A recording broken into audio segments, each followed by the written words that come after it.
எல்லாருக்கும் வணக்கம். நான் ஓம் பிரகாஷ் பேசுகிறேன்.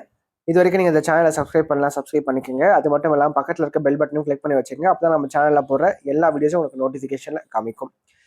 மேலும் ஜோதிடம் சார்ந்த ஏதாவது கேள்விகள் இருந்தாலும் அல்லது உங்கள் சுய ஜாதகத்தை பற்றி ஏதாவது கேள்விகள் இருந்தாலும் நீங்கள் கீழே கமெண்ட் பாக்ஸில் உங்களோட பிறந்த தேதி, பிறந்த நேரம், பிறந்த இடம் குறிப்பிட்டு உங்கள் கேள்விகளை நீங்கள் கேட்கலாம்.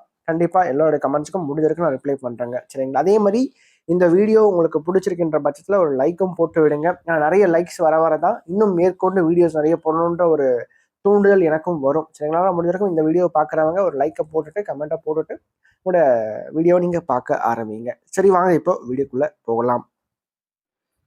இந்த பதிவில் நம்ம என்ன பார்க்க போகிறோம் அப்படின்னா, கும்பராசி சதய நட்சத்திரத்தில் பிறந்தவங்களுக்கு 2025ஆம் ஆண்டு ஜூன் மாத ராசி பலன்களை பற்றி நம்ம தெளிவாக பார்க்க போகிறோம். இந்த ஜூன் மாதம் எத்தகைய ஒரு மாற்றங்களை கொடுக்க போது, என்னென்ன மாதிரியான விஷயங்கள்லாம் சாதகமாக இருக்குது, எதெல்லாம் சாதகமற்ற தன்மையில் இருக்குன்னு சொல்லிட்டு தெளிவாக பார்க்கலாம் வாங்க. கும்பராசி அதிபதி யாருன்னு பார்த்தீங்கன்னா சனி பகவான். கும்பராசி காலபுருஷனுக்கு லாபஸ்தானமாக வருதுங்க. இதில் சதய நட்சத்திரம் 2வது நட்சத்திரமாக வரும் கும்பத்தில்.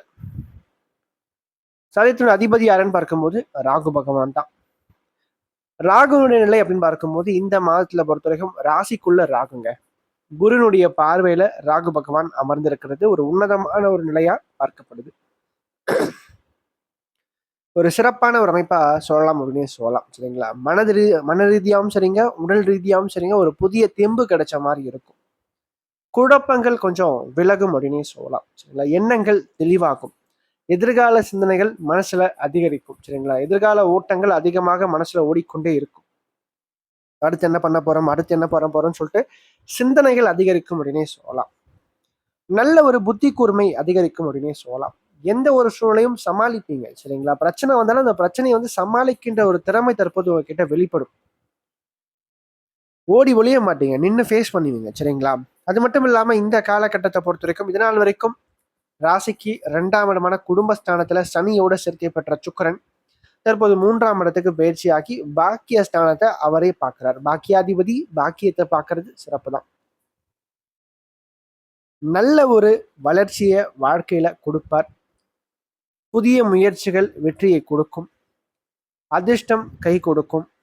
அதே போல இந்த காலகட்டத்தை பொறுத்த வரைக்கும் மாணவர்களை பொறுத்த வரைக்கும் படிப்புல சில தடைகள் ஏற்பட்டாலும் கூட படிப்பை தவிர்த்து மற்ற விஷயங்களோட ஆர்வத்தையும் உங்களோட திறமையை நீங்க வளர்த்துப்பீங்க.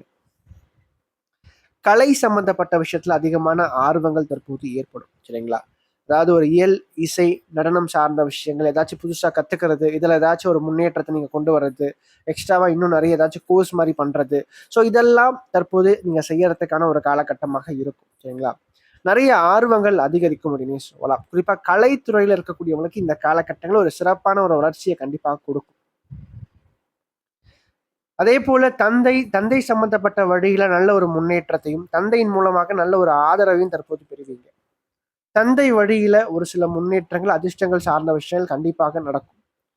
அதே மாதிரி திருமணமான பெண்களுக்கு குழந்தை பாக்கியம் சார்ந்த விஷயங்கள் யாருக்கெல்லாம் இன்னும் கிடைக்காம தள்ளி போயிட்டே இருக்கும் அப்படின்றவங்களுக்கு அவங்களாம் தற்போது குழந்தை பாக்கியம் சார்ந்த விஷயங்கள் கிடைக்கிறதுக்கான வாய்ப்புகளை இது வந்து ஏற்படுத்தி கொடுக்கும். ஏன்னா 5ஆம் இடத்துல குரு பகவான், 5ஆவதுன்னு சொல்லப்படக்கூடிய புதனும் வலுத்து உட்கார போகிறார் 5ஆம் இடத்துல. ஸோ நிச்சயமாக இந்த காலகட்டங்கள் புத்திரப்பிராப்தி சார்ந்த விஷயங்களுக்கு நல்ல ஒரு ஏதுவான ஒரு நேரம் அப்படின்னே சொல்லலாம். நல்ல ஒரு குழந்தை அமைப்பை இது வந்து உருவாக்கி கொடுக்கும். அதே போல இந்த காலகட்டத்தை பொறுத்த வரைக்கும் ராசிக்கு 5ஆம் இடம், 5ஆம் அதிபதி வலுக்கிறதுனால அரசு சார்ந்த வழியில ஒரு முன்னேற்றத்தை கண்டிப்பா பார்க்க முடியும். குறிப்பா அரசாங்கம் சம்பந்தப்பட்ட உத்தியோகத்தில் இருக்கக்கூடியவர்களுக்கு இந்த காலகட்டங்களில் ஒரு பதவி உயர்வு, ப்ரமோஷன் சார்ந்த விஷயங்கள் கண்டிப்பாக கிடைக்கும். அதே மாதிரி மாத வருமானத்திற்கு தனியார் துறையில் நீங்க வேலை செஞ்சுட்டு இருக்கீங்க அப்படின்ற பட்சத்தில் அவங்களுக்கும் இந்த காலகட்டங்கள் உத்தியோகம் சார்ந்த வழியில சில நல்ல விஷயங்கள், நல்ல காரியங்களை கண்டிப்பாக ஏற்படுத்தி கொடுக்கும். ஏன்னா இந்த சூரியன், புதன், குரு போன்ற முக்கூட்டு கிரகங்கள் வந்து ராசிக்கு 5ஆம் இடத்துல இணையறது ஒரு மிகப்பெரிய ஒரு பக்கபலமா தான் பார்க்கப்படுது. கும்பம் சதயத்தை பொறுத்த வரைக்கும் நல்லதொரு மாற்றத்தை கண்டிப்பாக ஏற்படுத்தி கொடுக்கும். வேலை ரீதியாக இருந்த பணிச்சுமைகள் கண்டிப்பாக குறையும். அதிர்ஷ்டம் ஓரளவுக்கு கை கொடுக்கும் அப்படின்னே சொல்லலாம். வருமானம் அதிகரிக்கணும். லாபாதிபதினு சொல்லப்படக்கூடிய லாபத்தை பார்க்கிறார். பாக்கியாதிபதினு சொல்லப்படக்கூடிய சுக்கிரன் பாக்கியத்தை பார்க்கிறார். ஸோ அப்படி இருக்கும்போது எந்த ஒரு சூழ்நிலையும் சமாளிப்பீங்க. பணத்தை சேமித்து வைக்க முடியும். அடுத்த கட்டத்துக்கு போறதுக்கான சில விஷயங்கள் தற்போது மேற்கொள்வீங்க அப்படின்னே சொல்லலாம். அதே மாதிரி பூர்வீகத்துல இருந்து வந்த பிரச்சனைகள் கண்டிப்பாக சரியாகும். பூர்வீக சொத்துக்கள் சார்ந்த பிரச்சனைகள் சரியாகும். வழக்குகள் உங்களுக்கு வெற்றியை கொடுக்கும், கை கொடுக்கும். அது மட்டும் இல்லாம ராசிக்கு 2ஆம் இடத்துல சனி பகவான் இருக்காருங்க. ராசிக்கு 7ஆம் இடத்துல செவ்வாயும் கேதுவும் சேர்க்கப்பட்டிருக்காங்க. வேலை ரீதியாக சின்ன சின்ன அலைச்சல்கள் சார்ந்த விஷயம் கண்டிப்பாக இருக்கும். சரிங்களா? கொஞ்சம் ஸ்ட்ரெஸ் இருக்கும். ஆனா அதை பெருசா நீங்க எடுத்துக்காதீங்க. உங்களோட வேலை என்னவோ, உங்களோட எய்ம் என்னவோ, உங்களோட ஃபோக்கஸ் என்னவோ அதை நோக்கி மட்டும் நீங்க ஓடுங்க. கண்டிப்பாக உங்களுக்கான அங்கீகாரம் கிடைக்கும். அதே மாதிரி குடும்ப வாழ்க்கையில வாழ்க்கை துணையார்கிட்ட கொஞ்சம் விட்டு கொடுத்து போகணும். ஏன்னா 7ஆம் இடத்துல செவ்வாய் கேதுவுடைய சேர்க்கை இருக்கும்போது கணவன் மனைவிக்குள்ள ஒரு கருத்து வேறுபாடுகள், குடும்பத்துல வார்த்தைகளால் பிரச்சனை, கருத்து வேறுபாடுகள் வார்த்தைகளால் ஏற்படுறது, தேவையில்லாம வார்த்தைகளை விட்டு பிரச்சனை எல்லாம் மாட்டிக்கிறது, வழவழா குழகுழான்னு சொல்லிட்டு பேச்சுக்கள் இருக்கிறது, இது எல்லாமே நடக்கும் ஃபேமிலி லைஃப்பை பொறுத்த வரைக்கும். ஒரு பெஸ்ட் அட்வைஸ் என்னன்னா, பேச்சை குறைச்சிக்குங்க, விட்டு கொடுத்து போங்க. கூட அதாவது ப்ரொஃபஷனல் லைஃப்பை பொறுத்த வரைக்கும், ஒரு தொழில் வேலை அமைப்புகளை பொறுத்த வரைக்கும் இந்த ஜூன் மாதம் நல்லா இருக்குங்க. ஆனா குடும்ப வாழ்க்கையை பொறுத்த வரைக்கும் சுமார் அப்படின்னு நான் சொல்லுவேன். குடும்ப வாழ்க்கை அந்த அளவுக்கு சிறப்புன்றது கொஞ்சம் குறைவு தான் உங்களை பொறுத்த வரைக்கும். அதே போல 2ஆம் திருமணம், மறுமணம் சார்ந்த விஷயங்களுக்காக நீங்க முயற்சிகள் எடுக்கும்போது அது கண்டிப்பாக உங்களுக்கு வெற்றியை கொடுக்கும் அப்படின்னே சொல்லலாம். அதற்கடுத்து கடன், நோய், எதிரிகள் சார்ந்த விஷயங்களை பொறுத்த வரைக்கும் கடன் பிரச்சனைகள் கண்டிப்பாக மெல்ல மெல்ல குறையுங்க. ஏன்னா வருமானம் அதிகரிக்க போது, ஓரளவுக்கு வருமானத்தை நீங்க அதிகரிக்கிறதுக்கான சில முயற்சிகள் தற்போது எடுப்பீங்க. அதுல வெற்றியும் பெறுவீங்க. தொழில் வியாபாரம் சார்ந்த விஷயங்கள் சிறப்பாகவே இருக்கு இந்த காலகட்டத்தை பொறுத்த வரைக்கும். ஃபேமிலி லைஃப், நண்பர்கள் சார்ந்த விஷயங்கள், புதிதாக அறிமுகமாகக்கூடிய நபர்கள் கிட்ட மட்டும் கொஞ்சம் நீங்க கவனம் அதிகமாக எடுத்துக்கிட்டா சிறப்பாக இருக்கும். அதே போல சந்திராஷ்டம நாட்டில பொறுத்த வரைக்கும் ஜூன் மாதம் 4ஆம் தேதி காலை 7:30 மணி முதல் ஜூன் மாதம் 6ஆம் தேதி இரவு 8 மணி வரைக்கும் சந்திராஷ்டிரம் இருக்குங்க. சந்திராஷ்டிரம காலகட்டங்களை பொறுத்த வரைக்கும் சந்திரன் ராசிக்கு 6ஆம் அதிபதி 8ஆம் இடத்துல மறைவு பெற்றிருப்பார்.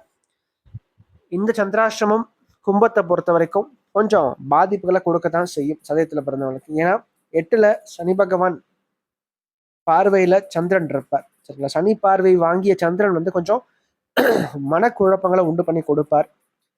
தேவையில்லாத காரியங்களை ஈடுபட வைப்பார்.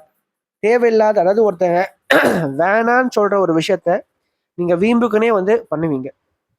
அதுல பண்ணி பிரச்சனையே மாட்டிப்பீங்க.